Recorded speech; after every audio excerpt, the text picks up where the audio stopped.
بسم اللہ الرحمن الرحیم۔ ایک مرتبہ حضور صلی اللہ علیہ وآلہ وسلم ایک تالاب کے کنارے تشریف فرما تھے کہ وہاں ابو جہل کا بیٹا اکرمہ رضی اللہ تعالی عنہ یہ بعد میں مسلمان ہو گئے تھے آ گیا اور کہنے لگا، اگر آپ سچے ہیں تو وہ جو تالاب کے دوسرے کنارے پر پتھر پڑا ہے اسے حکم دیجئے کہ وہ پانی پر تیرتا ہوا آپ کے پاس پہنچ جائے اور ڈوبے نہیں۔ حضور صلی اللہ علیہ وآلہ وسلم نے اس پتھر کی طرف اشارہ فرما کر فرمایا کہ میرے پاس آؤ، تو وہ پتھر اسی وقت اپنی جگہ سے اکھڑ کر پانی میں آ گیا اور پانی کے اوپر تیرتا ہوا حضور صلی اللہ علیہ وسلم کی خدمت میں حاضر ہو گیا اور بآواز بلند کلمہ شریف پڑھنے لگا۔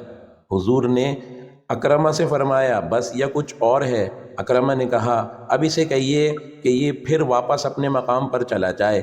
چنانچہ حضور صلی اللہ علیہ وسلم نے پھر اسے ارشاد فرمایا تو وہ واپس تیرتا ہوا اپنی جگہ چلا گیا۔